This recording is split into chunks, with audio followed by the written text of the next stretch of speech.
शुका सारिखे पूर्ण वैराग्य ज्याचे वशिष्ठा परी ज्ञान योगेश्वराचे कवी वाल्मिका सारिखा मान्य ऐसा नमस्कार माझा सद्गुरु रामदासा.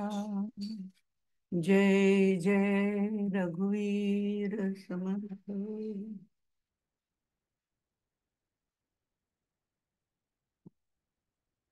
परमार्थ मार्गातला जीवाचा जो प्रवास आहे, परमार्थ मार्गातला आतापर्यंत आपण जे बघितलं ते सगळं कुटुंबाच्या दृष्टीने, प्रपंचाच्या दृष्टीने असं आपण आतापर्यंत बघितलं होतं. त्याच्यानंतर ह्या 5व्या दशकापासनं आपल्याला जो गुरुमंत्र समर्थांनी दिलेला आहे, या परमार्थ मार्गावर जे आपल्याला जायचं आहे, त्या परमार्थ मार्गाचा प्रवास कसा आहे, त्यासाठी काय करायला पाहिजे, हे सगळं या दशकामध्ये आपल्याला सांगितलेलं आहे. त्यातलं बद्ध मुमुक्षु साधक, त्याच्यापैकी साधक जो आहे तो कसा असतो हे आपण आज बघणार आहोत.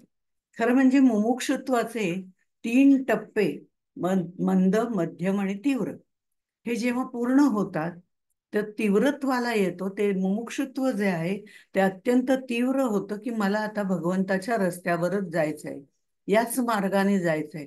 प्रपंच करता करता परमार्थ करायचे हे तर नक्कीच आहे, पण तरी सुद्धा हा मार्ग जास्त प्रमाणामध्ये मला आकलन करून घ्यायचा आहे, हे जेव्हा आपल्या मनात येतं त्यावेळेला आपण मुमुक्षुत्वाची तीव्रता गाठतो. आणि ही तीव्रता जेव्हा निर्माण होते त्यानंतर तो वरच्या पायरीवर म्हणजे साधकाच्या पायरीवर जायला सुरुवात होते. साधकाच्या पायरीवर म्हणजे साधक लगेच तो होतो का? तर नाही. कोणतीही गोष्ट अशी पटकन होत नसते, त्याच्यासाठी श्रम घ्यावे लागतात, मेहनत घ्यावी लागते. त्याशिवाय आपलं मी ठरवलं, मी केलं, मी झालं, होऊन गेलं असं होत नसतं. प्रयत्न हा प्रत्येक ठिकाणी आपल्याला करावाच लागतो आणि प्रयत्न तो देव जाणावा असं समर्थांनी म्हटलेलं आहे. त्यामुळे तो प्रयत्न या मार्गावर सुद्धा आपल्याला करावा लागतो.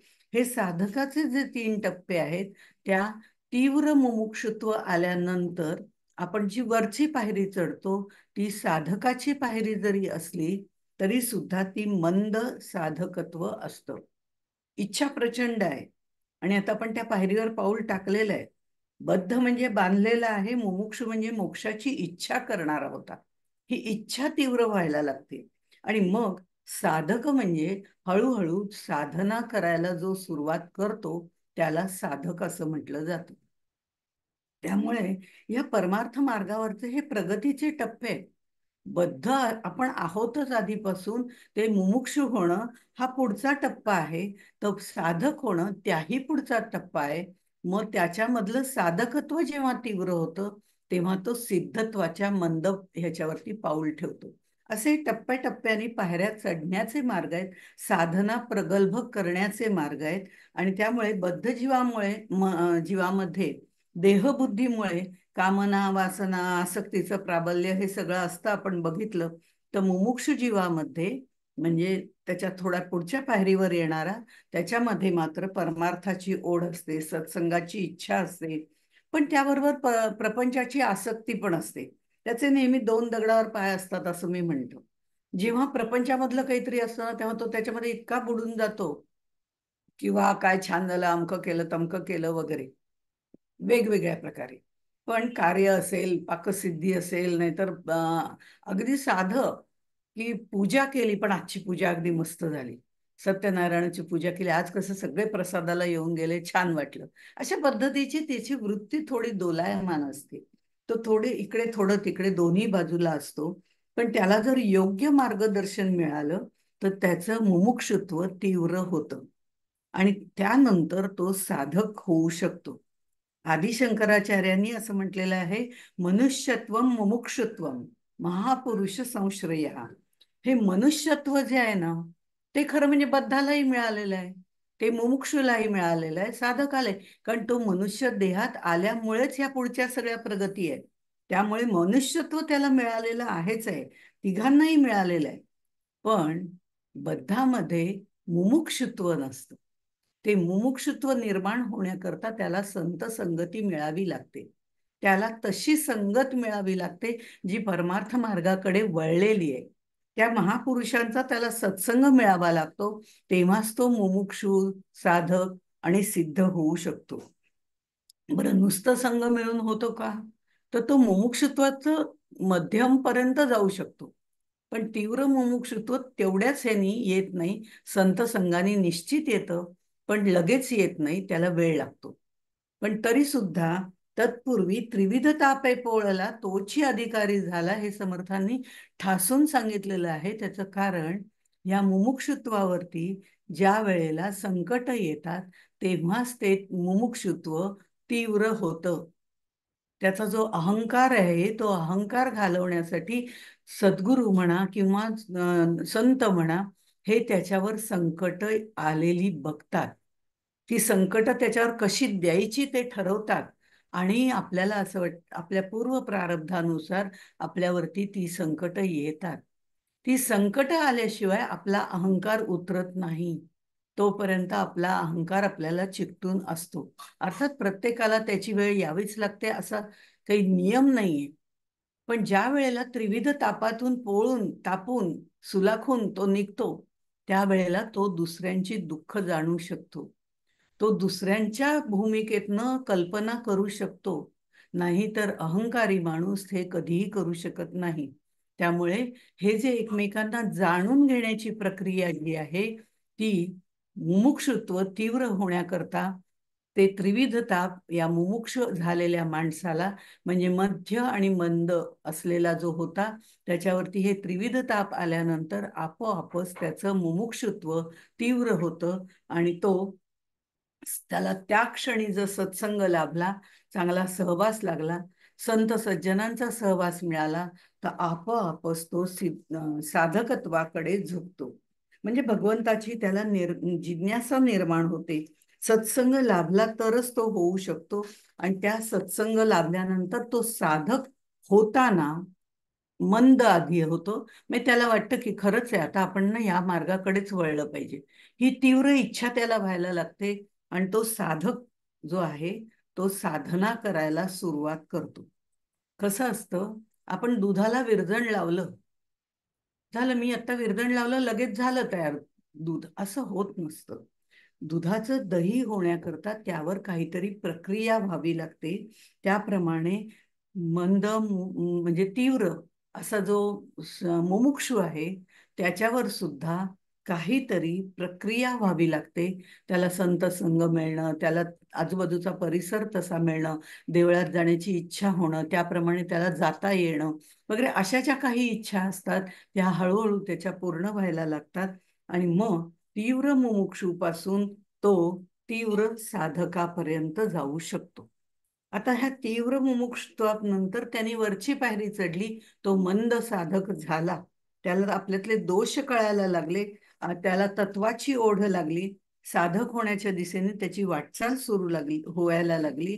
या सगळ्या ज्या गोष्टी आहेत ना, त्या म्हणजे हे सगळं होत असताना त्याला आपल्यातले दोष कळायला लागले. मी त्यावेळेला असं केलं होतं ते चुकीचं होतं नाही का, असं आपल्यातलेच दोष तो जेव्हा स्वयंचं चिंतन करायला लागतो त्यावेळेला त्याला कळतात. आणि हे कळायला लागल्यानंतर ते ऍक्सेप्ट करून तो त्या त्या लोकांशी संपर्क साधतो आणि म्हणतो मला त्यावेळेला नाही कळलं, पण आता मात्र सॉरी बरं का. क्षमापना म्हणून एक दिवस असतो जैन लोकांमध्ये. अर्थात तो खरंच चांगला दिवस आहे की आत्तापर्यंत जे काही माझ्या हातून पाप घडलं किंवा जे काही मी बोललो, जो काही मी द्वेष केला, ज्या काही माझ्या चुका झाल्या, त्या सगळ्यांसाठी मला क्षमा करावी, असा मागण्याचा तो एक दिवस असतो जैन लोकांमध्ये. फार चांगली प्रथा आहे. पण ती प्रथा मनापासून केली तर चांगली आहे. नाही तर एकदा जाऊन येतो, क्षमापणा करून येतो, नमस्कार करून येतो, संपलं, पुन्हा पहिले पाढे 55, मग त्याचा काही उपयोग नाही. तसं साधकामध्ये तीव्र मुमुक्षुत्व झाल्यानंतर साधक होण्याच्या दिशेने त्याची वाटचाल सुरू करायला लागते. त्यावेळेला त्याच्यातले दोष तो घ्यायला लागतो.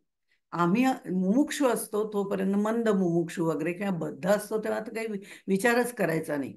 पण ज्या वेळेला आमच्यामध्ये दोष आहेत हे आपल्याला जाणवतं, आपण ते ऍक्सेप्ट करत नाही, त्याचं क्लॅरिफिकेशन द्यायला लागतो, जस्टिफिकेशन करतो. ह्या सगळ्या ज्या गोष्टी आहेत त्या साधकत्वाला बाधक आहेत. साधक बाधक विचार करण्याची वृत्ती साधकामध्ये त्यावेळेला येते. म्हणून बाधक विचार तो बाजूला करतो तेव्हाच तो साधक होऊ शकतो, तोपर्यंत होऊ शकत नाही. हे दोष मान्य करणं, हे आत्मपरीक्षण करणं. आता माझा अहंकार मला कसा कमी करता येईल, ते गरजेचं आहे का तो अहंकार? संत मला सांगतायत की अहंकार हा पहिला मोठा अडसर आहे परमार्थातला. मी इतकी पारायण केली, मी इतकं पुस्तकं वाचली, मी याव केलं, मी त्याव केलं, हे सगळे अहंकार आहेत. त्यामुळे आत्मपरीक्षण करायला तो सुरुवात करतो तेव्हा तो मंद साधक असतो. आत्मपरीक्षण, आणि ते ऍक्सेप्ट करायला लागतो आणि त्यावरती प्रक्रिया करायला सुरुवात करतो. त्या दृष्टिकोनाने आपलं साधन करायला सुरुवात करतो. या वाईट गोष्टी, कमी बाधक ज्या आहेत त्या सगळ्या गोष्टी आपल्यातनं कशा काढता येतील, हळूहळू जातील, हे सगळे प्रयत्न करायला सुरुवात करतो. तेव्हा तो मध्यम साधक होतो. आणि ज्या वेळेला या सगळ्यातून तो बाहेर पडतो आणि मग तिथून पूर्णपणे त्या परमेश्वराचंच चिंतन करायला लागतो, हा माझा सगळा प्रपंच आहे, त्याचा सगळा भरोसा तो त्या संतांवरती, सद्गुरूंवरती टाकून मोकळा होतो. नुसतं शाब्दिक कृपाने नाही, मनापासून टाकून देतो. त्यावेळेला तो तीव्र साधक होतो. आणि असे हे 3 टप्पे केल्यानंतर तो सिद्धत्वाच्या पायरीवर चढतो. या साधकाची 2 अंग असतात. एक म्हणजे मलनिवृत्ती त्याला करावी लागते आणि आत्मस्वरूपाचं संधान त्याला ठेवावं लागतं. या 2 गोष्टी, आता मुमुक्षुत्व वगैरे काय म्हणजे आपल्याला सांगण्याची गरज नाहीये. या सगळ्यातनं बाहेर पडून तो पुढे आलाय, आत्मचिंतन करतोय, स्वपरीक्षण करतोय, या पातळीवरती तो विराजमान झालेला आहे. अशा वेळेला मलनिवृत्ती करण्याचं, म्हणजे मलनिवृत्ती आपली कशी करता येईल याचं तो जास्तीत जास्त प्रयत्न करतो. त्या दृष्टीने आपलं साधन करतो. म्हणजे अवगुणांचा करुनी त्याग, जेणे धरिला संत संग, तयासी बोली जे मग साधक ऐसा. ही अगदी सुरुवातीचीच ओवी आहे, कारण ही मंद साधकाची लक्षणं आहेत. आणि त्यामुळे इथे अवगुणांचा करुनी त्याग इतकं सोपं नाहीये. आपल्यातले अवगुण काढून टाकणं हे सुद्धा खूप अवघड काम आहे. आधी मुळात अवगुण कळायला लागतात, की माझ्यात हा अवगुण आहे, माझ्यात हा दुर्गुण आहे, तो मला दूर करायचा आहे. आधी तो दुर्गुण काय आहे तो कळावा लागतो. कारण आपल्यातले दुर्गुण आपल्याला कधीच आपल्या दुर्गुण वाटतच नाही. नाही नाही, माझं असंच आहे, मला असंच लागतं, हा अहंकार काही केलं जात नाही. म्हणजे माझ्यात दुर्गुण आहेत हे आधी ऍक्सेप्ट करणं, ते कळणं, ही पहिली पायरी साधकत्वाची आहे, मंद साधकत्व. पण हे कळल्यानंतर त्याच्यात सुधारणा करण्यासाठी, हे मला शक्य नाहीये का, असं मुळीच नाही, हे मला अशक्य नक्की नाहीये. पण आमची कोणीतरी चूक दाखवली तर आम्हाला लगेच आमचा इगो दुखावला जातो. कुठेतरी याची आपल्याला सोय करावी लागते. दुसऱ्यांनी सांगितल्यानंतर लगेच त्याच्यावर रिॲक्शन न देता, कदाचित शक्यता आहे बरं, माझ्यातनं ही चूक घडली असावी, एवढं त्याच्यासमोर कबूल करण्याची शक्ती आपल्यात आली तरी हरकत नाही. तेही आपलं मंद साधकत्व आहे, की आपण ऍक्सेप्ट केल्यानंतर आपण विचार करायचे की खरंच माझं चुकलं होतं का. निंदकाचे घर असावे शेजारी, मागच्या वेळा आपण बघितलेलं आहे ते, की हे असायला पाहिजे. पण प्रत्येक गोष्ट तशी असेलच असं नाही, पण ती आहे का हे शोधून अगदी साक्षी रूपाने काढणं, आपल्यातले अवगुण शोधून काढणं आणि त्याचा अभ्यास करणं, तो अवगुण आपल्याला कसा टाकता येईल याचा विचार करणं आणि हळूहळू त्या दृष्टीने प्रयत्न करणं. हा प्रयत्न करण्याचा जो मार्ग आहे तो म्हणजे आपल्यातला तीव्र मध्यम साधकत्वाला आपण आव्हान देणं आहे, किंवा मंद साधकत्वातनं मध्यम साधकत्वाकडे जाण्याचा मार्ग आहे. आणि म्हणून समर्थ नेहमी म्हणतात, अवगुणच सोडिता जाती उत्तम गुण अभ्यासिता येती. अवगुण सोडायचं ठरवलं तर सोडता येतात, याची खात्री समर्थ आपल्याला देतात. आणि मग अवगुण सोडल्यावर काय करायचंय? उत्तम गुण अभ्यासिता येती. हळूहळू त्याचाही अभ्यास. नाही, मी माझ्यातले ना सगळे अवगुण काढणारे, नंतर उत्तम गुणाचा विचार करीन, असं होत नसतं. जागा रिकामी झाली की ती भरून टाकावी ना लगेच. आपल्या अंतःकरणामध्ये इतर कुठली तरी गोष्ट येण्यापेक्षा आपले अवगुण आपण त्याग करायला सुरुवात करता करताच उत्तम गुण आत्मसात करायला सुरुवात करणं, ही मध्यम साधकाची पायरी आहे. हे मी सगळे दुर्गुण काढीन तर आयुष्यात कधीच आपल्याला वेळ मिळणार नाही उत्तम गुण साधण्याकरता. तर उत्तम गुण साधायचे असतील तर निश्चितपणे अवगुणांचा त्याग करता करता उत्तम गुणांचं साधना करायला सुरुवात करायला लागते. आणि हे सगळं करण्यासाठी फक्त अहंकार दूर ठेव, एवढंच समर्थाने सांगितलंय. अगदी सोपं आहे. एकदा अहंकाराला दूर केलं की सगळ्या गोष्टी सहज साध्य होतात, हे आपल्याला साधना मार्गामध्ये कळतं. त्यामुळे साधना मार्ग जो आहे, गमू पंथ अनंत या राघवाचा, त्या मार्गावरनं मार्गक्रमणा केली. मार्ग प्रत्येकाचा वेगळा असेल, त्याबद्दल काहीच हरकत नाही. मार्ग म्हणजे कर्म, भक्ती, ज्ञान, योग, कुठलाही मार्ग असू दे, असा मार्ग मी म्हणते, तो वेगवेगळा असेल.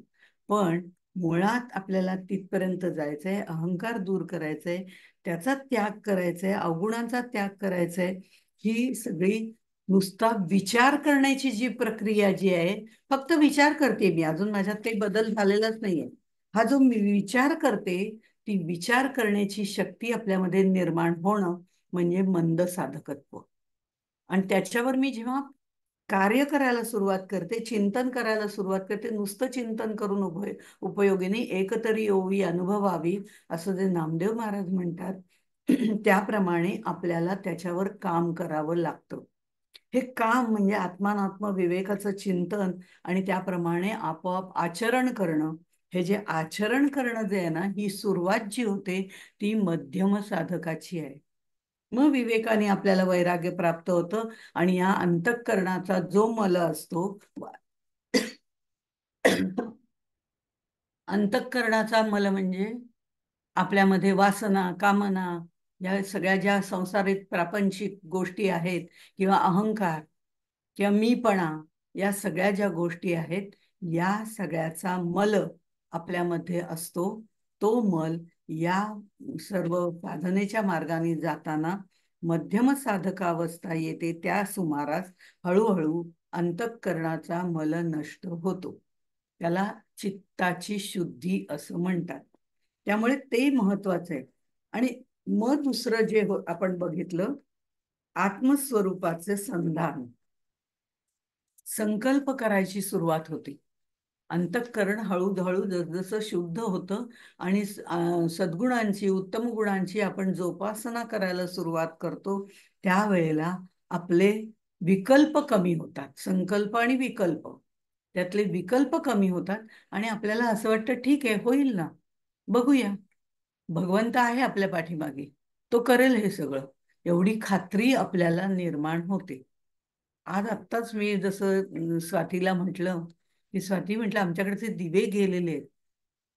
माहिती नाही आता काय होतंय ते, नाही तर नेट नाही, मग कसं करता येईल. पण मग म्हटलं बघूया, जाऊ दे, आपण तयारीमध्ये आहोत. आले दिवे तर करायचं, नाही आलं तर परमेश्वराची इच्छा, नंतर करून पाठवू. असे सगळे विचार मनात येऊन गेले. पण ते येऊन गेले आणि 6ला 10 कमी असताना दिवे आले. म्हणजे ही परमेश्वराचीच इच्छा. देवाच्या इच्छेने वर्तावे, देव करील ते मानावे, मग सहजची स्वभावे, कृपाळू देव. अशी ओवी आहे आपली, झालेली असेल कदाचित किंवा होणार असेल.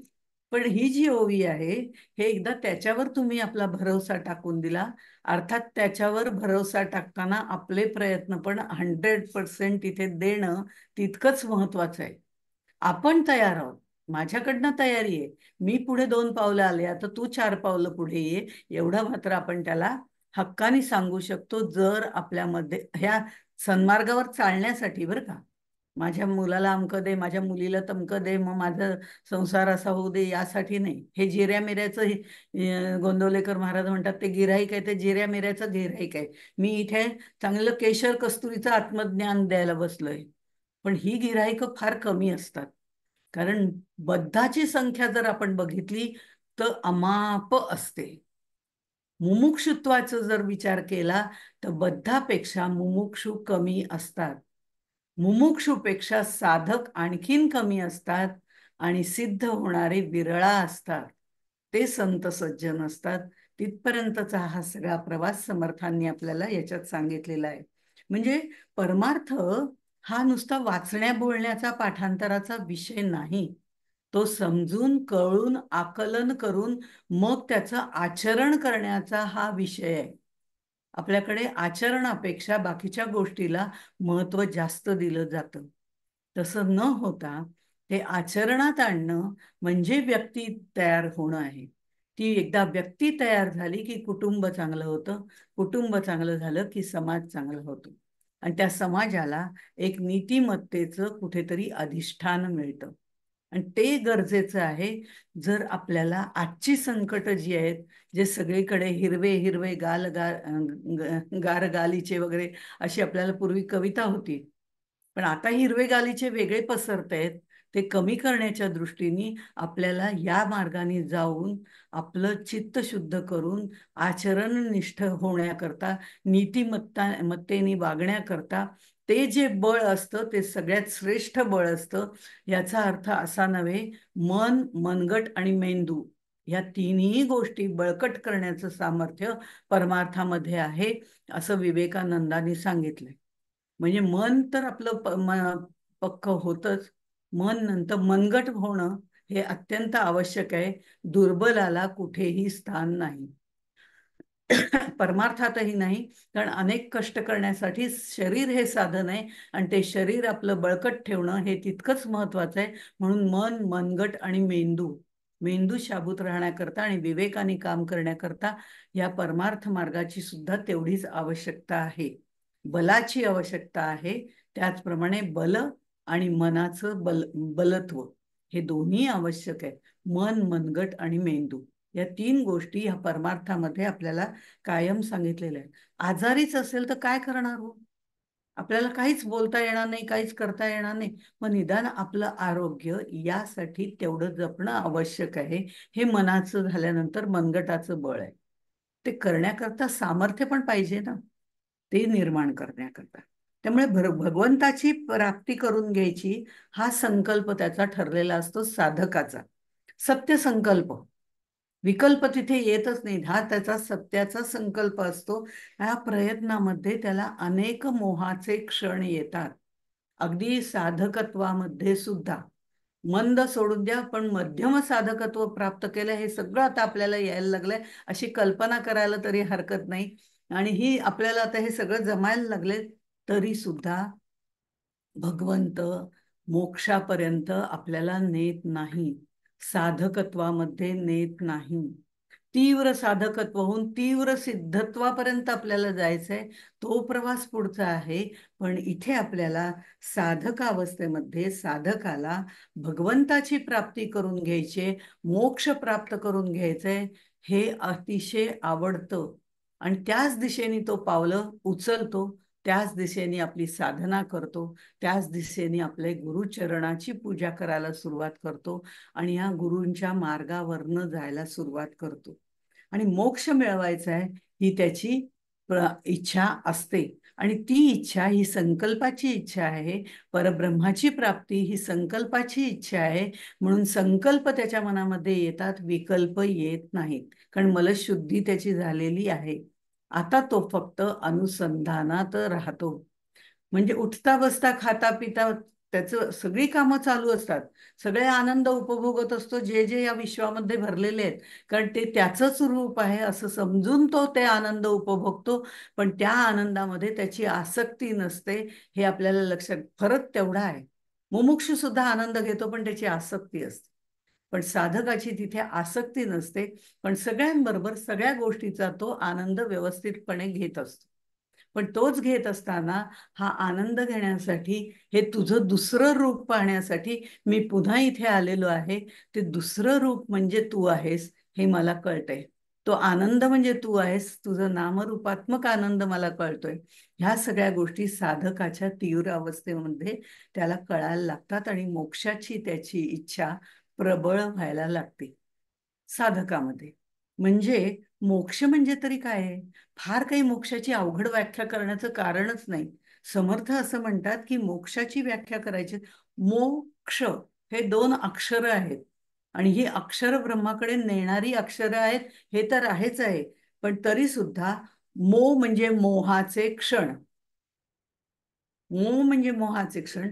हे मोहाचे क्षण पूर्णपणे दूर करणारा तो सद्गुरू आहे आणि तो मोक्ष देणारा सद्गुरू आहे.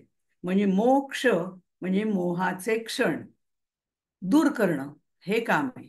ते क्षण जे आहे त्याचं क्षर होणं, नाश होणं, अक्षर ब्रह्माकडे जाताना या मोहाच्या क्षणाचा क्षरत्व होणं, नाश होणं, याला मोक्ष असं म्हणतात. दुसरं तिसरं काही नाही.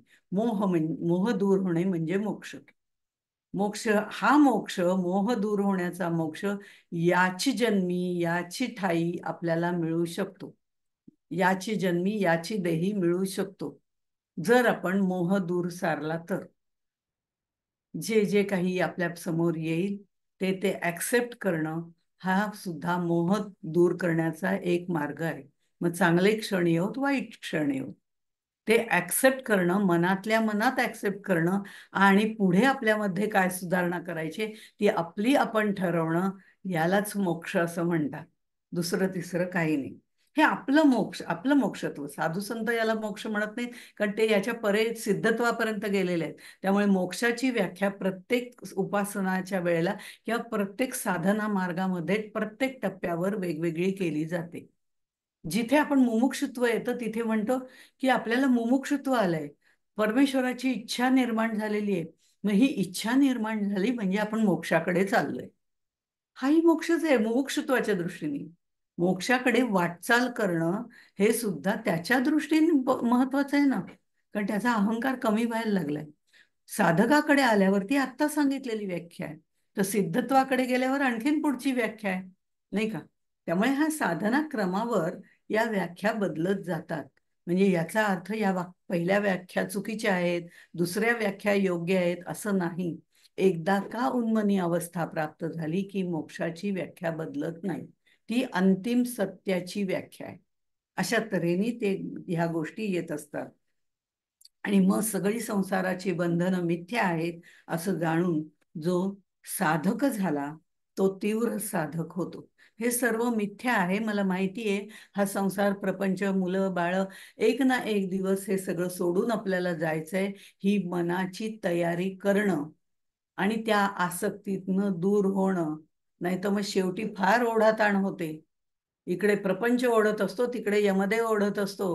ही ओढाताण दूर करण्याकरता आधीच यत्न, सर्व उपभोग घेऊन, सर्वामध्ये सामील होऊन, निरासक्त बुद्धीने हे सगळा प्रपंच दूर ठेवणं म्हणजे मोक्ष. याची सुरुवात साधकत्वामध्ये केली की आपोआपच आपली ओढाताण थांबते. इकडे ओढून जातात, तिकडे ओढून धरतात, इकडे जावं वाटतंय, तिकडे जावं वाटतंय, ह्या ओढाताण थांबते. इतकंच नाही, कुठलंही संकट आलं तरी सुद्धा आपण एक 5 मिनिटं शांत बसून राहून आता पुढे काय करायचंय त्या संकटाला तोंड देण्याकरता, का तो विषय बाजूला ठेवून आता आपल्याला दुसऱ्या विषयाची गरज आहे ते आधी करायचंय, हा सार विचार करून 5 मिनिटं शांत बसून आपण जो योग्य मार्ग निवडतो तिथे आपण जाऊ शकतो. हे निश्चित. असा हा जो समतोल साधना आहे ती साधकाची अवस्था आहे. आणि म्हणून असं म्हटलेलं आहे, जो संतांसी शरण गेला संतजनी आश्वासिला, मग तो साधक बोलिला ग्रंथांतरी श्रीराम. साधकाशी शरण गेला हे आपण आता सारखं बघतोच आहे. संतांशी शरण गेला, हे आपण बघतोच आहे. संत जनांची संगती ही आवश्यक असते. आणि जेव्हा आपल्यामध्ये कुठेतरी साधकत्व निर्माण होतं किंवा तीव्र मुमुक्षुत्व निर्माण होतं, आपण जिथे जिथे जातो तिथे तिथे आपल्याला आपला संघ मिळायला सुरुवात होते. सत्संग आपोआप मिळायला सुरुवात होते. जसं एखादा दारुड्या असतो, तो कुठेही जाऊ दे, त्याला त्याचे ओळखीचे लोक बरोबर भेटतात. एखाद्या सिनेमाची ओढ असणारा असतो, त्याला इतकीच सिनेमाची फर्स्ट डे फर्स्ट शो मला बघायचाच आहे, त्याशिवाय मला चैनच पडत नाही. काय वाटेल ते तिकीट असू दे, तिकीट असू दे म्हणा, काय ते तुमचे आजकाल चॅनल असू दे, बघायचाच आहे. मग हे जे आहे, त्याला बरोबर त्याच्या संगतीची लोक मिळतात आणि ती त्याला ती माहिती पुरवतात की अरे आज तिकडे फर्स्ट डे फर्स्ट शो आहे बरं का, जायचंय आपल्याला, चालला लगेच. हे जे आहे त्याचप्रमाणे संत साधकाला सुद्धा त्याचा सत्संग जिथे जाईल तिथे मिळवून देतो आणि योग्य मार्गाला ठेवतो. हे संत आपल्यासाठी करू शकतात. मग त्या संतांचा संग धरणं आपल्यासाठी आवश्यक आहे. त्यामुळे हे जे आहे, जो संतांना शरण गेला हे ठीक आहे, पण पुढचं महत्वाचं आहे, संत जनी आश्वासिला. आपण लाख संतांना म्हणतो की ते आम्हाला अगदी दैवत आहेत, मी या संताला मानते, मी त्या संताला, आहे ना, मी तिथे मी मानते, त्याची कृपा झाली की नाही कुठे माहिती नाही का. त्यामुळे ज्याला संतांनी आपले म्हटलं, संतजनी आश्वासीला, म्हणजे जे संत सज्जन आहेत ते जेव्हा त्या साधकाला आपलंसं म्हणतात, आपलं म्हणतात, त्यावेळेला तो खरा साधक असतो. संतांनी त्याला आपलं म्हटलं पाहिजे. आपण संतांना आपलं म्हटलं, आपण गुरूंना आपलं म्हटलं, माझे हे गुरु आहेत, अमक आहे तमक आहे, मी माझे सद्गुरू आहेत, मी त्यांचं वाचन करते, मी त्यांचा प्रसार करते, सगळीकडे मी आला, हा मी जोपर्यंत येतो तोपर्यंत ते आपल्याला आपलं म्हणत नाही. त्यामुळे मी जप करते, मी पूजा करते, मी अमक करते, मी तमक करते, मी आहे ना तिथे, पण त्यांनी मला शिष्य मानलंय का? मी नेहमी हे उदाहरण देते, मी त्यांची शिष्य आहे असं मी जरूर सांगते सगळ्यांना, पण त्यांनी मला शिष्य मानलंय का हे महत्वाचं आहे. संतांनी विश्वासीला, ज्याच्यावर संतांनी विश्वास टाकलेला आहे त्याला साधक असं म्हटलं जातं. तो संतांचा विश्वास मिळवणं आपल्याला गरज आहे, ती गरज आहे. आणि म्हणून आपल्याला सुरुवातीला शिष्य लक्षणं आधी तू वाचून बघ, ती शिष्य लक्षणं तुझ्यात आलेत का? ती तुझ्यात आलेली असतील तर मी तुला माझा म्हणीन, तोपर्यंत नाही. पण तोपर्यंत मी तुझा हात सोडणार नाही. मी तुझ्यावरती एक प्रकारचं संतांचा सहवास घडवून देणं, त्या मार्गाला नेणं, बाकीच्या मार्गाला तू कुठे गेलास तर तुला काठी हातात धरून तिथून पुन्हा परत मार्गावर आणणं. मुद्दामून काठी हातात धरून म्हटलंय बरं का.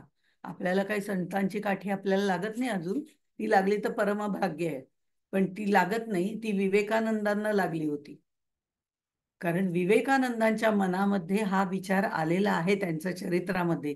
या आता रामकृष्ण परमहंस नाहीत, आता आपल्याला पुन्हा निर्विकल्प समाधी जे आपल्या मनात होतं ते करायला जायला हरकत नाही. आता गुरु बदलायलाही हरकत नाही, जो मोक्ष प्राप्ती करून देणार आहे. मला आता हे काही काम करायचं नाहीये, असा विचार करून रामकृष्ण परमहंस बाहेर पडले, दाराच्या बाहेर पडायला लागले की त्यांना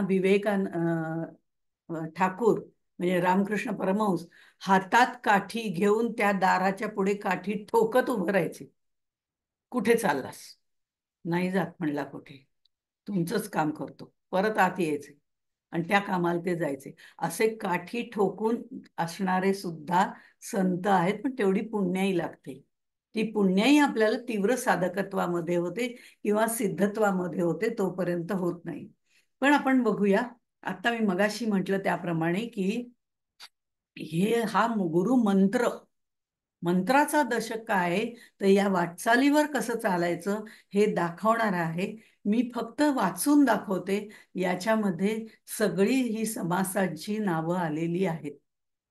आत्ता जे आपण पाचवा दशक जो करतो आहे मंत्राचा, हा मंत्र का म्हटलेला आहे, तर त्याच्यात त्यांनी म्हटलंय आधी तू शिष्य लक्षणं वाचून तर बघ. मग तू कशी आहे ते तुला कळेल आणि ती शिष्य लक्षणं आचरणात आणायला सुरुवात कर आणि सत्शिष्य हो. मला भक्ती करायची म्हणून आधी मला गुरु निश्चय करावा लागतो. तो गुरु निश्चय केल्यानंतर त्या गुरुमध्ये सुद्धा कोणती लक्षणं आहेत आणि कोणता गुरु करावा. अडक्याचे तीन करून उपयोग नाही. त्यामुळे आधी गुरु निश्चय कर. गुरु निश्चय केल्यानंतर त्या गुरु निश्चयातून शिष्य लक्षणं हे समजावून घे. ती तुला शाब्दिक पातळीवरती करतील आणि मग तुला उपदेश ते देतील. तो उपदेश लक्षण समास आहे. आणि इथे उपदेश देणं हा आपापल्या सामान्य उपदेश, विशेष उपदेश असे जे उपदेश आहेत त्यातनं मंत्राचा जो उपदेश आहे तो सद्गुरू शिष्याला देत असतो. कान मंत्र देत असतो. त्यामुळे तो उपदेश कानामध्ये तो देतो. हा विशेष असतो. तो प्रत्येकाचा वेगवेगळाही असू शकतो. पण संत सज्जन जे आहेत ते आपल्या ग्रंथातनं सर्व लोकांसाठी सामान्य उपदेश देत असतात. पण सामान्य म्हणजे सगळ्यात श्रेष्ठ असतं.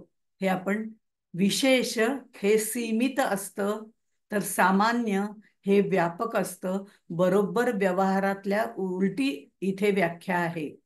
त्याचाही उहापोह आपण केलेला आहे. सामान्य म्हणजे कोणतीही फुलं मला देवाला चालतील, पण नाही आज मला शंकराची पूजा करायची, मला पांढरीच फुलं हवी. नुसती पांढरी नाही, मला गुलाबाची हवेत. बघा, सीमित होत गेलं. पांढरी फुलं म्हटलं तरी त्याच्यामध्ये बरेच प्रकार आले, पण सीमित झालं मला गुलाबाचीच पांढरी हवीत. म्हणजे तिथे सीमित. विशेष जेव्हा असतं तेव्हा ते परमार्थामध्ये सीमित असतं. पण सामान्य हे व्यापक असतं. त्यामुळे कोणताही ग्रंथ काढा, संतांचा उपदेश असतोच असतो. त्यामुळे हा उपदेश आणि ह्या विद्या ज्या आहेत त्या आपल्याला त्यातनं सद्विद्या प्राप्त होतात. पण त्या सद्विद्या आपल्याला व्यवहारात उपयोगी पडतात. पण पूर्णपणे उपयोगी पडत नाही. नुसतं राम राम राम राम जप करत बसलो तर चालणार नाही. आपल्याला अनेक प्रकारचं बहुधा ज्ञान, ज्याला पोटभरी विद्या म्हणतात समर्थ, ते आपल्याला जगण्यासाठी आवश्यक आहे. त्यामुळे आपल्याला जगण्यासाठी जसं बहुधा ज्ञान आवश्यक आहे तसं परमार्थासाठी आत्मज्ञान आवश्यक आहे. आणि मग हे सगळं जर करायचं असेल तर मला माझं बद्धत्व सोडावं लागतं. परमेश्वराची इच्छा करावी लागते. मग मुमुक्षुत्व येतं आणि मुमुक्षुत्व झाल्यानंतर मला त्याच्यातही काही वेळेला गर्व येतो. मुमुक्षुत्व म्हणजे मी सुरुवात करते ना, फक्त ह्या अभ्यासक्रमाला जायची सुरुवात करते, म्हणायला सुरुवात करते, भजनं करायला सुरुवात करते, वाचायला पोथ्या सुरुवात करते आणि नंतर तोही मला गर्व होतो. बऱ्याच वेळा असं लक्षात येतं की ज्या वेळेला साधक साधक आम्ही त्यांना म्हणतो, पण ते खरं साधक म्हणणं मला स्वतःला साधक म्हणणं पटत नाही. हे सगळे जे परीक्षार्थी जे असतात त्यांची क्षमा मागून मी म्हणते की हे अभ्यास करत असतात. पण त्यातले काही जण जे असतात ते खरोखरी सुंदर अभ्यास करतात की आपल्याला या मार्गावर जायचंय म्हणून आपल्याला अभ्यास करायचंय. असे अभ्यासार्थी वेगळे असतात आणि काही अभ्यासार्थी असे असतात की मला समीक्षक व्हायचंय. भराभर भराभर एका पाठोपाठ एक 10 प्रश्नपत्रिका सोडवून टाकतात. अगदी सोपे प्रश्न आहेत, सोपी उत्तर आहेत, काही त्याच्यात अर्थ नाही, दासबोध कळायला अगदी सोपा आहे असं म्हणून आता माझे एवढे प्रश्नपत्रिका पूर्ण झाले ना की मग मी समीक्षक होणार आहे. हे आपलं आपणच ठरवून टाकतात. समीक्षक जो पेपर तपासतो तोच तुम्हाला समीक्षक करायचं का नाही हे ठरवत असतो. पेपर इकडून तिकडून माहिती मिळवून गुगलवरनं वगैरे सगळ्यावरनं माहिती मिळवून उत्तम पेपर लिहिलेला असतो. पण डोक्याच्या आत काहीही शिरलेलं नसतं. तिथे कुठेतरी ओढ असते की मी परीक्षा दिलेत, आता मला समीक्षक व्हायचं. समीक्षक झालं की एक मान मिळतो, असं काहीतरी कल्पना असते. अशा वेळेला ते बऱ्याच वेळा सखोल दासबोधाचे विद्यार्थी विचारतात, आम्हाला मग सर्टिफिकेट, पहिली परीक्षा देतात त्यांना एवढं मोठं सर्टिफिकेट असतं, आम्हाला तुम्ही सर्टिफिकेटच देत नाही, कशाला सर्टिफिकेट द्यायचं? दासबोधाचा सखोल अभ्यास हा सर्टिफिकेटसाठी नाहीच आहे, तो आचरणात आणण्यासाठी. ते आचरण तुमच्यामध्ये झालंय की नाही याचं आत्मपरीक्षण तुमचं तुम्ही करा. तेव्हा तुम्ही ते दासबोध शिकलात, सखोलचा अभ्यास केला असं त्याचा अर्थ होतो. इथे सर्टिफिकेटची आवश्यकताच नाहीये. ते द्यायलाच नको, खरं म्हणजे नाहीच देत. पण का नाही देत हे त्या विद्यार्थ्यांना कळत नाही जोपर्यंत त्यांचा अभ्यास झालेला नसतो. ते अभ्यासाचं तप करत नाही. म्हणून असं हा संत संगती ही सांगितलेली आहे. आणि संतजनी आश्वासीला मग तो साधक बोलला, हे संतांनी आपलं म्हणणं हे जास्त महत्वाचं आहे. अशा तऱ्हेने संत जेव्हा आपल्याला आपलं म्हणतात तेव्हा आपल्यामध्ये तीव्र साधकत्व आलेलं आहे असं म्हणायला हरकत नाही. हे संत मला आपले म्हणतात तेव्हा मी साधक होते असं म्हटलं जातं. आणि मग इथे बऱ्याच वेळा समर्थ भक्त वगैरे असं लावलं जातं. पण ते समर्थ भक्त होण्याकरता आधी तीव्र साधकत्व यायला लागतं. विभक्त नाही तो भक्त हे आधी मुळामध्ये यावं लागतं. पण एक गोष्ट, ज्या वेळेला आपण कुठे जातो त्यावेळेला असं उल्लेख केला जातो, मी सांगते की समर्थ भक्त अमुक अमुक, समर्थ भक्त संध्याताई कोलटकर, त्यावेळेला मी नक्की तिथे नमस्कार करते. आणि माझ्या मनाला मी असं बजावते की आत्ता जो कोणी बोलतोय तो मला आता तुम्ही समर्थ भक्त व्हा असं सुचवतोय इनडायरेक्टली. हे लक्षात ठेवावं आणि नमन करावं, नतमस्तक व्हावं, ही खरी अवस्था आहे. मग श्रद्धावान लभते ज्ञानम, मग इथे आपल्याला हळूहळू ज्ञान प्रदान संत करायला लागतात. म्हणून संतजनी आश्वासीला हे महत्वाचं त्यातलं भाग आहे. जोपर्यंत अवगुण गेले नाहीत तोपर्यंत प्रसंगी ते उफाळूनही येतात. त्यामुळे ते अवगुण जे आहेत ते हळूहळू आपल्याला दूर करावे लागतात, एकदम जात नाहीत. गोंदवलेकर महाराज म्हणतात ती कर्कटलेली भांडी जी आहेत ना, म्हणजे गोंदवलेकर महाराज आपलंच उदाहरण देतात. आपली बाई नाही का सांगत आपल्याला, अहो हे भांड काय त्या फार जळलंय बरं का, तर ते आधी पहिलं तुम्ही भिजत टाका, मग मी ते उद्या परवा धुते. हे जे सांगते तेच गोंदवलेकर महाराज सांगतात. बाईने सांगितलं की आपल्याला राग येतो, महाराजांनी सांगितलं की येत नाही. महाराज म्हणतात ही चित्ताची तुमची जळलेली भांडी आहे, त्याच्यामध्ये एवढ्या वासना कामना भरलेल्या आहेत. ते चित्ताची जी जळलेली भांडी आहेत ना, ती आधी नामस्मरणामध्ये किंवा अध्यात्मामध्ये भिजत टाका. ती भिजत टाकली की ती कशी घासायची ती मला बरोबर माहिती आहे. भिजत तर तुम्ही टाका आधी. तुम्ही भिजत टाकल्यावर मी असे 4 हात त्याच्यावर मारतो की ती आपोआप जळलेली भांडी स्वच्छ होऊन जातील. म्हणजे चित्ताची शुद्धी होईल. आणि एकदा का चित्ताची शुद्धी झाली की मग त्याच्यामध्ये सत्य संकल्प अनुसंधान हेच निर्माण होतं, यात शंका नाही. त्यामुळे आमचा प्रपंच मात्र कसं, आमचं नामस्मरण कसं असतं, काखे घेऊन या दारा मज म्हणे संन्यासी करा, असं होत नसतं. त्यामुळे दोन्ही गोष्टी कराव्या लागतात. संसार करायचा नाही असं समर्थांनी कुठेच सांगितलं नाही. अतिशय व्यवस्थित राहावं, नीटनेटकं राहावं, व्यवस्थित संसार करावा, पण आसक्ती रहित करावा. नेटका करता फिका होत जातो. मग पुढे इथे त्यांनी म्हटलेलं आहे, म्हणजे ह्याच्याच बाबतीमध्ये साधारण 4थ्या दशकामध्ये आपण ही ओवी घेतली होती. साधक भावे नमस्कार घाली, त्याची चिंता साधूस लागली, सुगम पंथे नेऊन घाली जेथिल्या तेथे. दशक 4, समास 7, ओवी 24. अशी आहे. इथे आता ते असं म्हणतात, तुम्हाला असं वाटेल की आता हे 15 मिनिटात कसं काय संपेल, पण संपणार आहे. एक 5 मिनिटं उशीर होईल. देहबुद्धी विवेके वारी, 8वी ओवी जी आहे, देहबुद्धी विवेके वारी आत्मबुद्धी सुदृढ धरी, श्रवण मनन केलेची करी या नाव साधक. मधल्या मधल्या ओव्या पण पहिल्या ओव्या अत्यंत महत्वाच्या आहेत. नंतरच्या ओव्या साधक लक्षणं सांगणाऱ्या आहेत, अगदी 35-36 पर्यंतच्या. त्यामुळे हा दशक जो आहे, समाज जो आहे तो 62 ओव्यांचा आहे. मग इथे संसाराची आसक्ती जाऊन विरक्ती आली म्हणजे सद्गुरू आत्मज्ञान प्रदान करतात. चिंतन मननाने आपली देहबुद्धी कमी होते. मग देहबुद्धी ते आत्मबुद्धी हा जो प्रवास आहे तो साधकत्वामध्ये सुरू होतो. सार काय, असार काय, आत्म काय, अनात्म काय याचा विचार साधक विवेकाने करतो. आणि देहबुद्धीमुळे जे संसाराचं बंधन आलेलं आहे ते हळूहळू आत्मबुद्धी तिथे यायला लागल्यामुळे कमी कमी होत जातं. मनातले संदेह कमी होतात. त्यामुळे नाना संदेह निवृत्ती, आपल्याला कुणाबद्दल संशयच वाटत नाही. आणि वाटला तर तो आपण लगेच मोकळा करून टाकतो. ह्या तर प्रपंचातला विषय झाला. पण परमार्थ मार्गामध्ये सुद्धा सद्गुरू असे आपल्याला भेटतात, जे आपल्या मनामध्ये अनेक शंका निर्माण होतात या बाबतीमधल्या, त्या निवारण करण्यासाठी कोणातरी संतांची, कोणातरी वेगवेगळ्या व्यक्तींची, जे या मार्गावर त्यांची भेट घालून देतात. नाना संदेह निवृत्ती व्हावयाधरी सत्संगती आत्मशास्त्र गुरु प्रचिती ऐक्यतेसी आणि श्रीराम. सुरुवातीच्या छोट्या छोट्या प्रश्नांची उत्तरं आपल्याला आपोआपच ग्रंथ वाचनामधनं मिळतात, सहवासातनं मिळतात, सत्संग असतो त्यातनं मिळतात.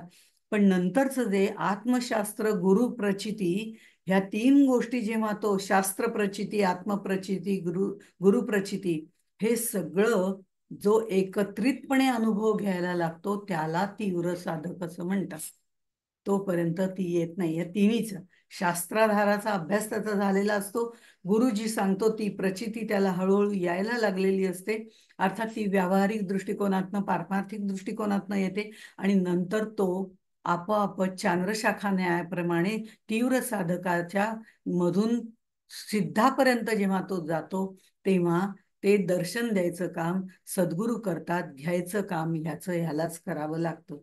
पण त्याचं देहाचं अनुसंधान कमी होतं, देहाची प्रवृत्ती कमी होते आणि त्याचं अनुसंधान म्हणजे सातत्याने असलेलं अनुसंधान जे आहे ते भगवंताच्या नामाकडे जातं. मग ते वेगवेगळ्या रूपाने जातं. एखादा शांत बसणारा असेल, ज्याला फारसं बोलायला आवडत नसेल, तो काय करतो? सद्गुरू म्हणतो एका ठिकाणी बस, शांतपणे जप कर. तो नामस्मरणामध्ये मग्न होऊन जातो आणि सद्गुरूकडे जायला लागतो. दुसऱ्याची प्रवृत्तीच तशी नाही.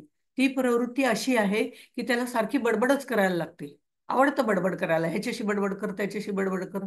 मग तो म्हणतो ह्याला याच मार्गाला लावू, त्याला सांगू तू आपलं वाचन कर, प्रवचन कीर्तन करत जा, सगळ्यामध्ये तुला आनंद मिळेल. अशी त्याची प्रवृत्ती असेल, त्याला तिकडे सोडून देतो. एखादा म्हणतो मला ह्यातलं काहीच करायचं नाही, मला नामस्मरण नाही, मला ते नाही, मला फक्त तूच हवाय. त्या ज्ञानी भक्ताला तो ते सगळं ज्ञान देऊन टाकतो आणि म्हणतो तू आता माझ्या ज्ञानामध्ये, माझ्या अनुसंधानामध्ये, समाधी मार्गामध्ये तू पटकन जाशील. पण यासाठी अनंत गोष्टी पाळाव्या लागतात.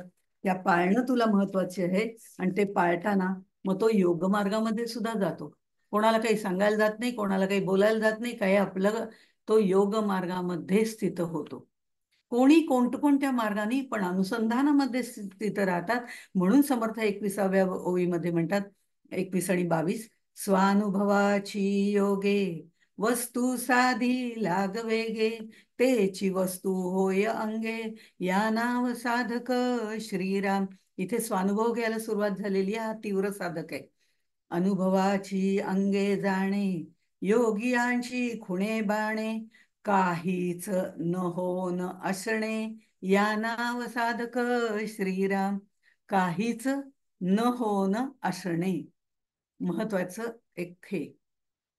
ज्यांनी ज्यांनी अमृतानुभव ऐकलेला आहे त्यांना ही ओवी नवीन नाही. न होन असणे, मनातल्या सगळ्या इच्छा मावळल्या की हवे नको पण सुट्ट. अमुक आहे का, चालेल मला. तमुक आहे का, चालेल मला. खायलाही चालेल, प्यायलाही चालेल, बघायलाही चालेल. मग बघताना सुद्धा मला काही असं वाटत नाही की मी अमुकच सिरीज पाहावी. मला असं वाटतं हे लावलंय का, हो चालतंय ना मला. मारामारी आहे का, हो चालतंय ना मला. कारण ते काही मला फक्त 10 मिनिटं डोक्याला विश्रांती द्यायची. हा हेतू जेव्हा असतो तेव्हा आपण काहीही बघितलं तरी आपल्याला चालतं. म्हणजे इथे मनातल्या इच्छा मावळल्या की हवे नको पण संपतं. जेवायला काही असलं तरी चालतं, खायला काही असलं तरी चालतं, वाचायला काही असलं तरी चालतं, बघायला काही असलं तरी चालतं, तिथे आपली इच्छा राहत नाही. हेच मला पाहिजे, हे हवे नको पण सुटतं. त्यावेळेला स्वस्वरूपाचा अनुभव त्याला यायला लागतो आणि हे मन जे आहे ते स्वरूपामध्ये मिसळायला लागतं. इच्छा, वासना, कामना, भावना, महत्व, ममत्व, अहंकार, या सगळ्या गोष्टी संपून जातात तीव्र साधकत्वामध्ये आणि मनाच्या उन्मनी अवस्थेकडे हळूहळू त्याची वाटचाल सुरू होते. वाटचाल सुरू होते, तो पोचत नाही, सिद्धत्वामध्ये पोचतो. आत्ता तो तीव्र साधकच झालेला आहे आणि स्वरूपाचा अभ्यास करताना येणाऱ्या असंख्य अडचणी ज्या आहेत, अतिंद्रिय अनुभव त्याला येत जातात आणि ते सगळ्याचा अभ्यास तो करायला लागतो. योगियांच्या खुणे बाणे, योगी लोक वृत्तीचा निरोध करतात आणि ते योगी लोक जे असतात ते ओंकाराचा जप, सोहमचा जप मनातल्या मनात करत असतात आणि प्राणाची उपासना करतात, ओंकाराची साधना करतात आणि ती ओंकार, ओंकार प्राण, प्राण, अपान, उदान, समान वगैरे ते वायू वगैरे आहेत, आपल्याला सगळ्यांना माहिती आहे.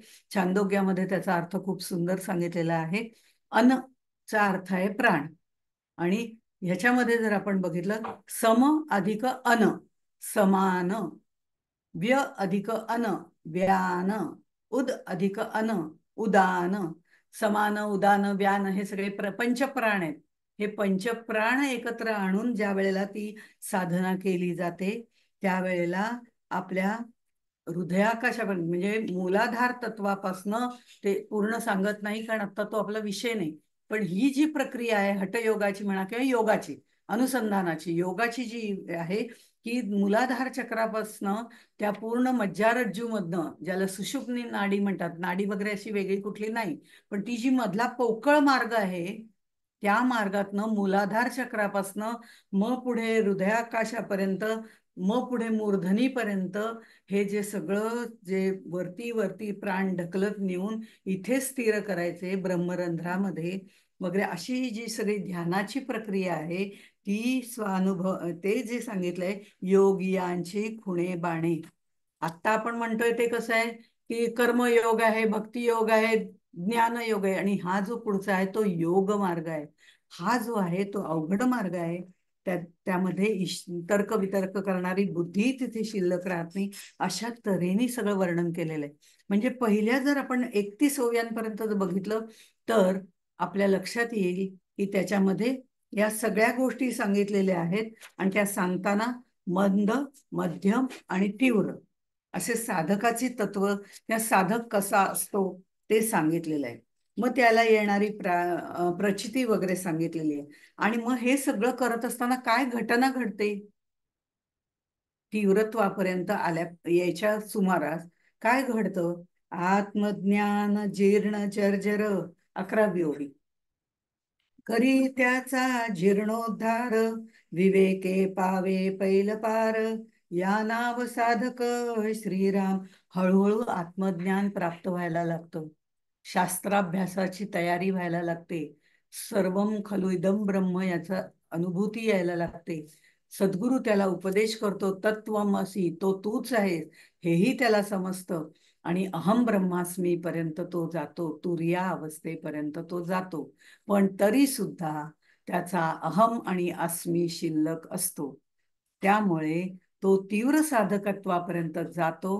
पण ज्या वेळेला तो अहम आणि अस्मी सोडून द्यायला सुरुवात करतो, हळूहळू अस्मी सोडतो, मग अहम सोडतो, असं जेव्हा करतो, तेव्हा तो साधकत्वाच्या पायरीवर पाऊल ठेवतो.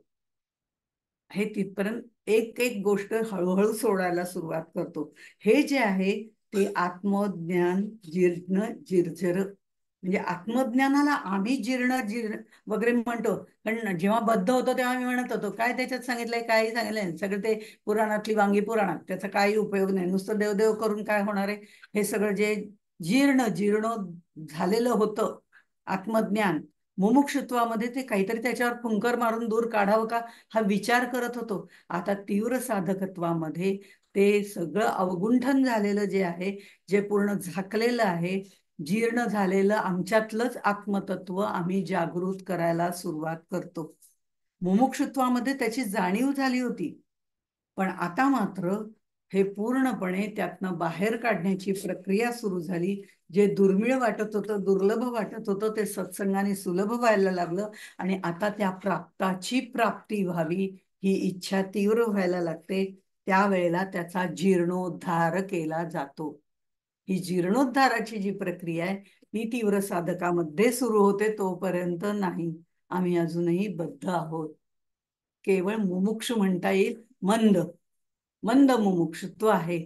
आपल्याला जायचंय ते सिद्धापर्यंत जायचंय. म्हणून सिद्धाची लक्षणं सांगताना सुद्धा समर्थाने खूपच थोडक्यात सांगितली आहेत, कारण सिद्ध आधी काय असतो हे कळण्याकरता पुढचे 2 समास आहेत, आणि त्याच्यानंतर सिद्धत्वाची लक्षणं आम्हाला कळतील. नाही तर म्हणतील काही चमत्कार सांगतात, हे काही खरं नाही सांगत आहेत आता, हा अविश्वास निर्माण होतो. म्हणून सिद्धाची लक्षणं सांगताना सुद्धा त्यांनी इथे फारशी सांगितलेली नाहीत. अनुभवाची अंगे जाणे जसं आहे, त्याप्रमाणे ह्या सिद्धत्वाची लक्षणं हे हवे नको पण संत या तिन्ही वाक्यांचं म्हणजे वेदांत शास्त्राभ्यास सिद्धांत म्हणजे गुरुवाक्य आणि सद्गुरू नंतर आत्मप्रचिती याची तो गाठोडी बांधायला सुरुवात करतो. हे सगळं आपल्याला समजलं पाहिजे याची इच्छा प्रगट करतो. आणि हे सगळं सगळं जर प्रवास होतो त्यावेळेला मग मात्र काय होतं त्याचं वर्णन समर्थांनी या पुढच्या ओव्यांमध्ये केलेलं आहे. ते साधारणपणे 35च्या नंतरच्या सगळ्या ओव्या आहेत आणि त्या 35च्या पुढच्या ज्या ओव्या आहेत त्या अतिशय सुंदर ओव्या आहेत. सगळ्या ओव्या काही जरी आपण बघितल्या नाही तरी आता हे उत्तम गुण, उत्तम क्रिया, उत्तम वर्तन, देहबुद्धी सोडून आत्मबुद्धीपर्यंत आले. आता मात्र त्याच्यामधला जो वीरभाव आहे, परमार्थात सुद्धा वीरभाव असावा लागतो. त्याचं कारण असं आहे, स्वस्वरूपाचा आपल्याला परिचय करून घ्यायचा आहे, त्याच्या प्रयत्नात आपल्याला जायचंय. त्यामुळे त्यांनी ज्या ओव्या म्हटलेल्या आहेत त्या मात्र अशा आहेत. स्वप्नी भय जे वाटेल ते जागृतीस नाही आले, सकळ मिथ्या निर्धारिले या नाव साधक श्रीराम. अशा पद्धतीने या 35 पर्यंत साधकाची लक्षणं त्यांनी सांगितलेली आहेत. आत्मबुद्धीचा आता प्रवास सुरू झालेला आहे. देहबुद्धीला छाटून टाकायला सुरुवात झालेली आहे. ह्या सगळ्या ओव्या जर आपण बघितल्या तर त्या विरुद्ध अर्थाच्या जोड्या एकत्र लावलेल्या आहेत. साध्या भाषेत सांगायचं झालं तर विरुद्ध अर्थाच्या, कारण देहबुद्धी ते आत्मबुद्धी करणं हा विरुद्ध प्रवास आहे. प्रवाहाच्या विरुद्ध जायचा प्रवास आहे. त्यामुळे याच्यात वीरभाव आहे. देहबुद्धीला मारण्याचा पराक्रम इथे करायचा आहे आणि आत्मबुद्धी प्राप्त करणं म्हणजे मुक्तता आहे. आणि त्यासाठी ह्या शत्रूंना मारायचंय म्हणून त्यांनी म्हटलेलं आहे, कामापासून सुटला, क्रोधापासून पळाला, मद मत्सर सांडिला, एकीकडे श्रीराम. म्हणजे एकेका ओळीचा अर्थ नाही बघणार पण कामापासूनच सुटला म्हणजे त्याच्या बेडीतनं त्या आधी जोरात ती बेडी त्यांनी पहिली तोडून टाकली. याच्यासाठी वीरभाव असावा लागतो. क्रोध जो आहे त्याच्यापासून दूर पळाला. पळाला म्हणजे त्याला ठार मारून टाकलं आणि बाजूला पळाला. मदमत्सर सांडिला, त्यांना तर त्याने हाताने लोळवून टाकलं. अशा पद्धतीने ते वर्णन केलेलं आहे. थोरपणासी पाडिले, थोरपणा असतो त्यावेळेला आपल्याला वर उचललं जातं. जेव्हा थोरपणा लोक आपल्याला देतात तेव्हा ती आपल्याला वरती उचलून धरतात. नावलौकिक अमक तमक वगैरे या ह्यानी वरती उचलून धरतात. आणि इथे समर्थ म्हणतात त्या वरती उचललेल्या मला उचललं होतं त्याला इतकं धाडकन मी खाली टाकलं, फटकन त्याला खाली टाकलं आणि त्यामुळे त्याचा चेंदामेंदाच होऊन गेला. थोरपणासी पाडिले, हे पाडणं महत्वाचं आहे. आणि वैभवासी लिथाडिले, वैभवाला सर्वसाधारणपणे व्यावहारिक वैभवाला घट्ट चिकटून बसलं जातं. ते जे घट्ट चिकटून बसलंय त्या पैसा मिळवण्यासाठी अख्खं आयुष्य वापरलं जातं. आणि इकडे मात्र आपण दुर्लक्ष करतो. ती मनाची शांती त्यावेळेला कधीच मिळत नाही. ते जे वैभव आहे त्याला लाथाडून टाकलं, ज्याच्या मागे हजारो लोक पळत आहेत, पण ते मात्र मी तिथेच त्याला लाथाडून टाकलं, त्या वैभवाला सोडून टाकलं आणि भेदाचा मडघा बोडला. ते वैभव काय उपयोगाचं नाही, कारण ते शाश्वत नाहीच आहे. जे अशाश्वत पारमार्थिक वैभव आहे, ते जे आत्मज्ञान आहे, ते मला मिळवायचंय. म्हणून या वैभवाला सोडलं. या वैभवाला सोडल्याशिवाय ते वैभव मला प्राप्त होणार नाही. हे कारण हे वैभव जोपर्यंत आहे व्यावहारिक, तोपर्यंत मला लोक डोक्यावर धरणारच आहेत. पण मी ते लाथाडलं की लोक माझ्यापासून दूर जातील. आपोआपच लोक प्रसिद्धी अमकं तमकं सगळं दूर जाईल. आणि हे सगळं दूर झाल्यावर जो भेद आहे व्यावहारिक आणि पारमार्थिक, तो सगळा मोडून टाकायचा आहे. किंवा अद्वैत आणि द्वैत, हा द्वैताचा जो भेद, सुख दुःख, चांगलं वाईट, हे सगळे भेद मला दूर करायचे आहेत. कारण हे सगळे त्या परब्रह्मापासून आलेले आहेत. आणि हे भेद दूर करून भेदाचा मडघा मोडला, त्याचं पायच तोडून टाकलेला आहे. अहंकाराशी सोडूनही पाडिला. अहंकाराला तर असं दडपून मारलेलं आहे की तो आता माझ्यामध्ये घट्ट चिकटून होता हो. इतका आतपर्यंत चिकटून होता, त्याला मारून टाकलेला आहे. विकल्पाचा केला वेधू, तो विकल्प आणि संकल्प हे द्वैत माझ्या मनात होतं. तो विकल्प होता, तो पहिला त्याला उडवून टाकला, त्याचं वध केलेला आहे. आणि थापे मारिला भवसिंधू, थाप मारणं म्हणजे कुस्तीगीर जसं मांडीवरती थाप असं जोरात थोपटतात आणि मग त्या कुस्ती करायला जातात, ते बळ अंगात साठवून, त्याप्रमाणे थापी मारिला भवसिंधू. तो भवसिंधू भवसागर जो आहे तो सगळा माझ्या समोर उभा राहिला. मी त्याला सुद्धा तिथून बाजूला करून टाकला. असं अनेक गोष्टी, भवभयासी बडकाविले, काळाचे टांगे मोडिले, अपाधकासी ताडिले, हे वाचतानाच आपल्यामध्ये जोर येतो. आणि ज्ञान विवेके माजला, हे पण त्यांनी सांगितले. हे ज्ञान मला मिळालं, ज्ञान मला मिळालं, मला अमकं कळलं, मला तमकं कळलं. हा जो माज माझ्यावरती चढलेला होता ना, माजच म्हटलंय, तो जो माजवलेला, तो माजलेला होता ना, ते सगळे माज मी विवेकाने दूर केले माझ्यावरती. कोणते विवेकाने दूर केले? द्वैताचा विवेक केला, महाभूतांचा विवेक केला, तत्वाचा विवेक केला, पंचकोशांचा विवेक केला, महावाक्याचा विवेक केला. असं पंचदशीमध्ये हे 5 विवेक सांगितलेले आहेत. आणि हे 5 विवेक आपल्याला ज्ञानामुळे प्राप्त होतात, आणि ज्ञान विवेकाने जो माजतो तोही पुन्हा खाली उतरतो. त्यामुळे हे जे विवेकाने माजलं होतं ते सुद्धा मी फोडून टाकलं. म्हणजे ज्ञानाने खरं कोणी माजायला पाहिजे का? ज्ञान मिळाल्यावर नम्रच व्हायला पाहिजे खरं म्हणजे. म्हणजे फलभारे तरुवार झुकले, असं ते म्हणतात. फलभारे म्हणजे खूप फळं लागली की ते वृक्ष झुकतो. तसं ज्ञानामुळे खरं म्हणजे झुकायला पाहिजे. जेवढं ज्ञान मिळेल तेवढं नम्र व्हायला पाहिजे, हे यातनं आपल्याला सांगितलंय. अशा तऱ्हेने सावध दक्ष तो साधक, हे शेवटी त्यांनी म्हटलंय. सावध दक्ष तो साधक, पाहे नित्यानित्य विवेक, संग त्यागुण एक, सत्संग धरी श्रीराम.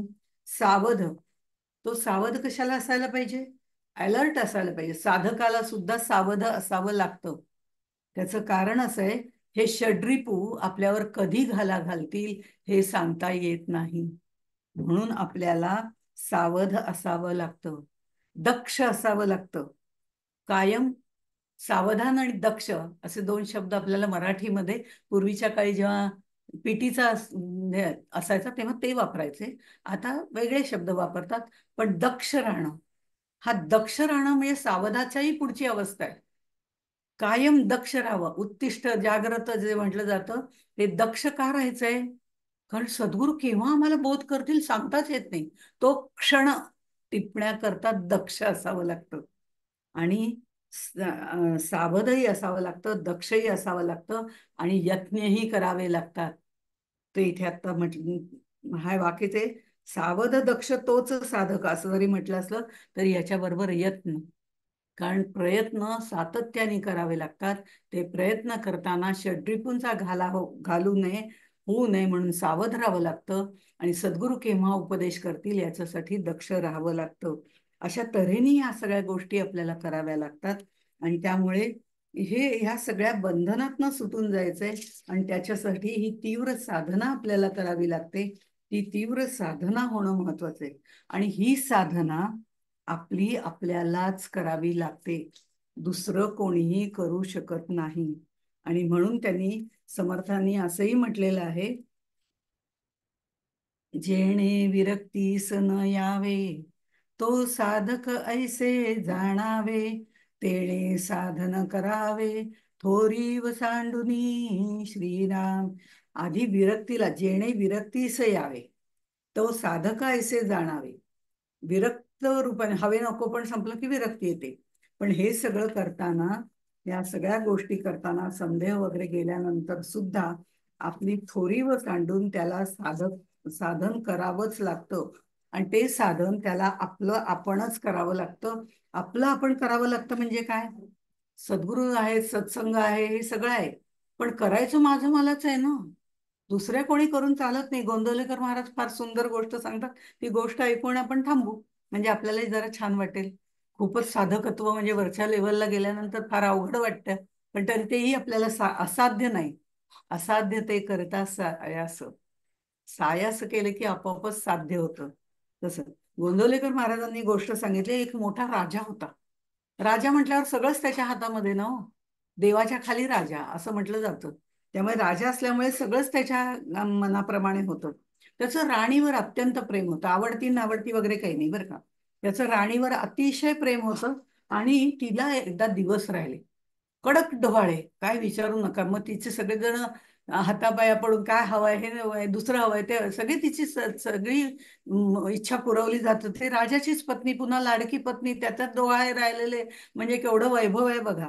आता तिला इतके कष्ट व्हायला लागले, त्याला काही सुधरे ना, सगळे प्रयत्न करतात पण काही उपयोग होईल. ती म्हणते मला नको, हे नको, मला ते नको, मला जात नाही, मला उठता येत नाही, मला बसता येत नाही, अशी तिची अवस्था होऊन जाते. खूप कष्ट व्हायला लागतात आणि राजाला ते कष्ट बघताच येत नाही.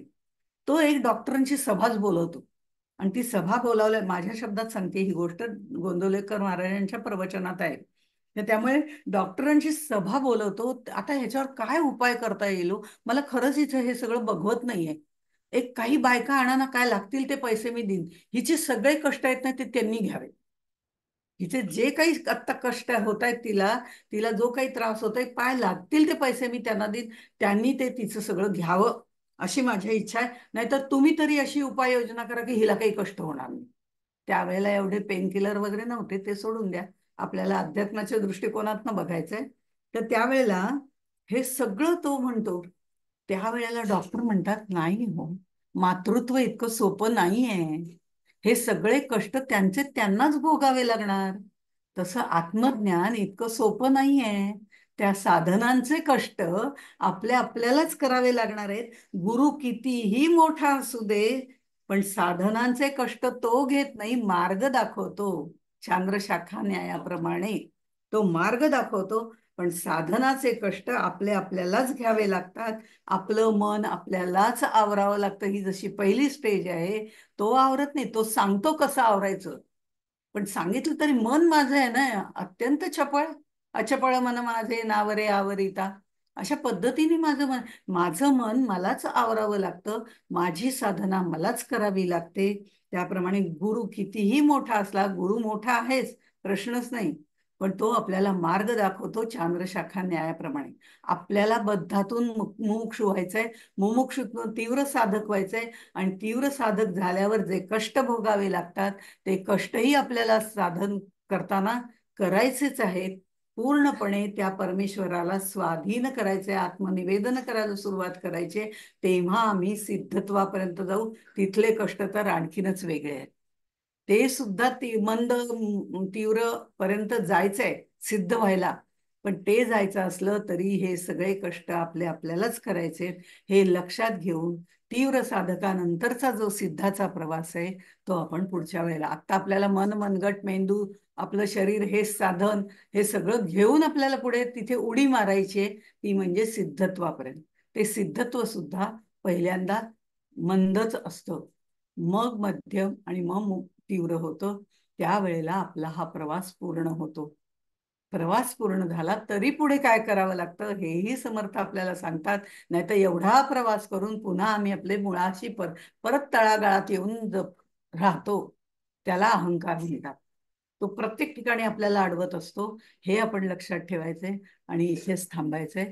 मग पुढच्या वेळेला आपण सिद्धाची जी लक्षणं आहेत ती आपण पाहणार आहोत. निदान लक्षणं तर जाणून घेऊ, काय उतरतील ती नंतर बघू. तोपर्यंत इथेच थांबू. त्याचं चिंतन मनन नक्की करता येईल, ते आपण सगळ्यांनी जरूर करूया. असं गुरुपौर्णिमेच्या निमित्ताने संत आपल्याला अभिवचन देतात, ते पाळतात. आपण निदान त्यांना हे अभिवचन नाही, पण निदान एवढी इच्छा तरी प्रगट करू आणि इथे थांबू.